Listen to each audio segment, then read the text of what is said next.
ఆచా coding tutor training ఇచ్చి permanent IT job ఇస్తారు. 9697969788. నమస్కారం అలాగరే రవీంద్రనాథ్ గారు. నమస్తే అండి సిరి గారు. సార్, రీసెంట్ గానే కేరళ కోర్ట్ ఒక తీర్పుని ఇవ్వడం జరిగింది. ఎస్పెషల్లీ ఎవరైతే ట్యూషన్ టీచర్ ఉన్నారో అమ్మాయి మీద లైంగిక దాడి చేయడం వల్ల 111 ఏళ్ల జైలు శిక్షని వారైతే వేయడం జరిగింది. అంత కఠినమైన శిక్ష వేయడానికి గల కారణం ఏంటి సార్? ఈరోజు ఎవరైతే మైనర్ బాలికల మీద కానీ మహిళలపైన కానీ అత్యాచారం చేసి తప్పించుకోవాలనుకున్నటువంటి ప్రబుద్ధులు ఎవరైనా ఉంటే వారందరికీ కూడా రీసెంట్గా కేరళ హైకోర్టు ఇచ్చిన ఈ సంచలన తీర్పు పెద్ద చెంపపెట్టైంది. ఎందుకంటే ఇటీవల కాలంలో మహిళలపైన అఘాయిత్యాలు అత్యాచారాలు చాలా దారుణంగా పెరిగిపోయి ప్రతి చోట మనం చూస్తున్నాం.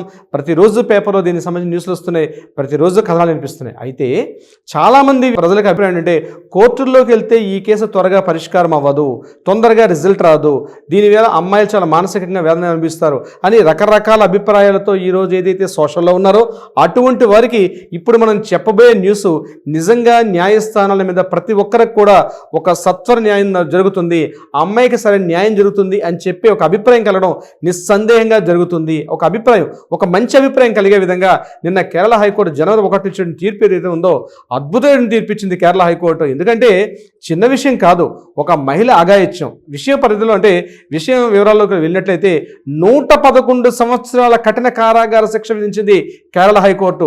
దీనితో పాటు 1,05,000 రూపాయల జరిమానా కూడా విధించారు.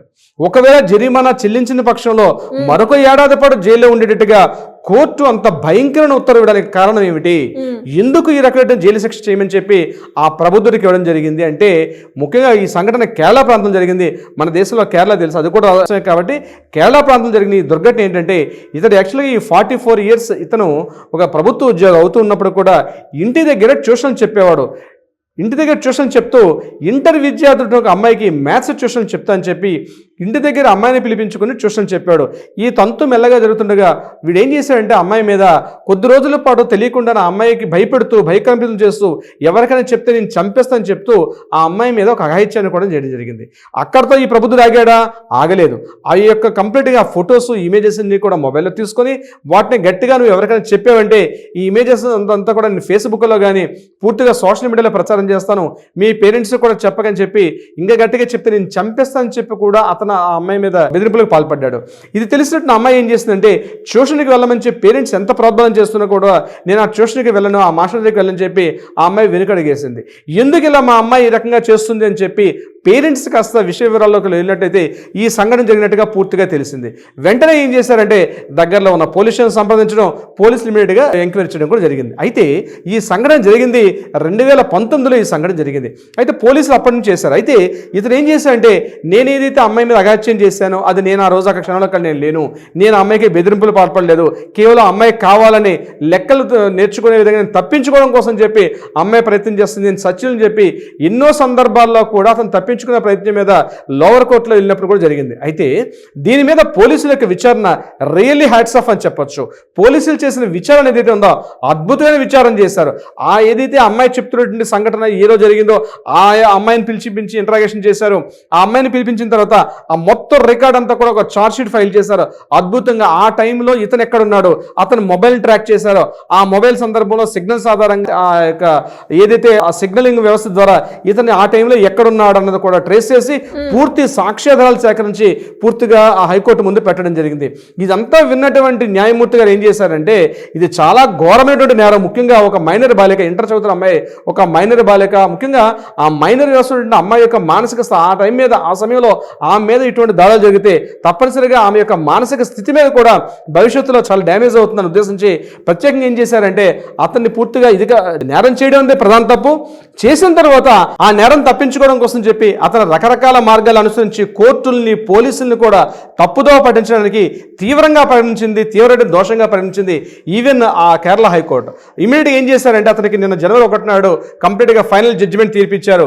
111 సంవత్సరాల పాటు అతన్ని కఠినంగా జైల్లో ఉంచమని చెప్పి, అంటే ఎంత దారుణమైనటువంటి ఆ స్థితికి తీసుకెళ్లాడు. ఒక అమ్మాయి యొక్క జీవితాన్ని పూర్తిగా పాడు చేశాడు కాబట్టి, ఆ అమ్మాయి మానసికంగా శారీరకంగా దౌర్బల్యాన్ని అనుభవించింది కాబట్టి, అది తీరినటువంటిది కాబట్టి, ఇలాంటి అకృత్యానికి పాల్పడినటువంటి ఎవరైతే ఈ నిందితుడు ఉన్నాడో ఇతడికి మామూలు శిక్ష కాదు, 111 సంవత్సరాల పాటు అసలు బయటికి రాకుండా వీడు కామ పిశాచి అని ఆ జడ్జిమెంట్ తీర్పులో కూడా మనం చదివినట్టు ఆ వర్డ్ కూడా వాడడం జరిగింది. వీడు ఒక కామ పిశాచి, ఇటువంటి వాడు ఈనాటి జనారణ్యంలో మనుషుల మధ్య తిరగడానికి వీడికి అర్హత లేదు కాబట్టి వీడికి జైల్లోనే ఇవ్వాలి. వీలైతే మరణశిక్ష విధించినప్పుడు కూడా మరణశిక్ష అయితే ఈజీగా ప్రాణం పోతుంది, కానీ అట్లా కాకుండా వీడు 111 సంవత్సరాల పాటు జైల్లో ఉన్నప్పుడే వీడికి ఒక పశ్చాత్తాపం వస్తుందేమో ఈ వదవడికి అని చెప్పి పూర్తిగా కోర్టు న్యాయమూర్తి గారి తీర్పునిస్తూ 1,05,000 రూపాయల జరిమానా కూడా విధించారు. ఎందుకంటే అటు శిక్ష జరిమానా రెండు కలిపి వేయడం జరిగింది. నిన్న నేను జైల్లో ప్రవేశపెట్టడం జరిగింది. నేను ఎందుకు దీన్ని మనం ఒక వీడియోగా చేస్తున్నాం అంటే ప్రధానంగా సిరి గారు, ఈ రోజు ఎవరైనా ఒక సాహసం ఒక అమ్మాయి ఒంటి మీద చెయ్యి వేయాలంటే కూడా ఈ వార్త చూసిన వాడు తక్షణం విరమించుకోవాలి. న్యాయస్థానాల మీద పూర్తిగా ఒక నమ్మకం జరగాల్సినటువంటి పరిస్థితి కూడా ఉంది. ఎందుకంటే ఇది చాలా తీవ్రమైన శిక్ష.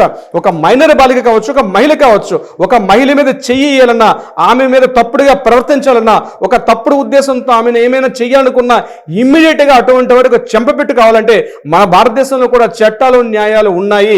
కేవలం విదేశాల్లోనే కాదు అని చెప్పి మనం ఉదాహరణలు తీసుకొని చెప్తాం. అదే దుబాయ్లో చేసి ఈ రకంగా ఉంటుంది, కువైట్లో అయితే చేతికి చెయ్యి, కాళ్ళకి కాలు, అంగానికి అంగం తీస్తారు కాబట్టి ఇక్కడ కూడా అటువంటి రావాలని చెప్పి చాలా మంది సామాజికవేత్తలు ఏదైతే కూస్తున్నారో వాళ్ళకి చెంపపెట్టుగా నిన్న కేరళ వచ్చినటువంటి ఈ తీర్పు ఏదైతే ఉందో నిజంగా హ్యాట్స్ ఆఫ్ అని చెప్తున్నారు. ముఖ్యంగా మహిళా సంఘాలన్నీ కూడా దీన్ని హర్షదాయకంగా దీన్ని స్వీకరించారు. ఎందుకంటే ఇట్లాంటి చట్టాలు, ఇటువంటి తీర్పులు వచ్చినప్పుడే ఎవరికైనా పురుషుల్లో ముఖ్యంగా ఈ అమ్మాయిని తప్పుగా ఆలోచించాలన్నా, తన సోదరగా తన తల్లిగా భావించాలి తప్ప చెడుగా ఆలోచించే ఉద్దేశం ఉంటే ఇట్లాంటిగా మన కోర్టులు కూడా తీర్పులు ఇస్తాయని చెప్పడానికి పెద్ద ఉదాహరణ నిన్న హైకోర్టులో వచ్చింది, కేరళ హైకోర్టు వచ్చిన తీర్పు. అట్లీస్ట్ ఈ వీడియో ద్వారా అయినా అనేక సంఘాలు జరుగుతున్నాయి, ప్రతిరోజు జరుగుతున్నాయి, ఇప్పటికైనా ఫుల్ స్టాప్ పెట్టాలనే ఉద్దేశంతో కేరళ హైకోర్టు ఇచ్చిన ఈ తీర్పు ఏదైతుందో రియల్లీ కేరళ హైకోర్టు ఇచ్చిన న్యాయమూర్తి గారికి అందరికీ కూడా మన అభినందన తెలుపుతూ, ఇటువంటి ఎవరైనా చేయాలంటే కూడా ఈ వీడియో ద్వారా అట్లీస్ట్ ఇంత భయంకర తీర్పు ఉన్న భయపడి ఇప్పటికైనా విరమించుకోవాలి డియర్ ఫ్రెండ్స్. డెఫినెట్గా సార్, నిజంగా చెప్పాలి అంటే ఇలాంటి ఆలోచన వచ్చినా, ఇలాంటి పనులు చేయాలి అనుకున్నా కూడా మనం ఎన్నోసార్లు ఎంతో మంది గురించి, ఎన్నో ఇష్యూస్ గురించి మనం మాట్లాడుకోవడం జరిగింది. న్యాయం కావాలి, న్యాయం న్యాయం న్యాయం అని. ఫైనల్గా కోర్టు నుంచి కూడా మనకు ఒక మంచి సపోర్ట్ అయితే దొరుకుతుంది, ఇలాంటి వాళ్ళకి ఖచ్చితంగా శిక్ష పడుతుంది అని చెప్పడానికి ఇది ఒక best example. Thank you sir, thank you so much. Thank you so much Siri గారు.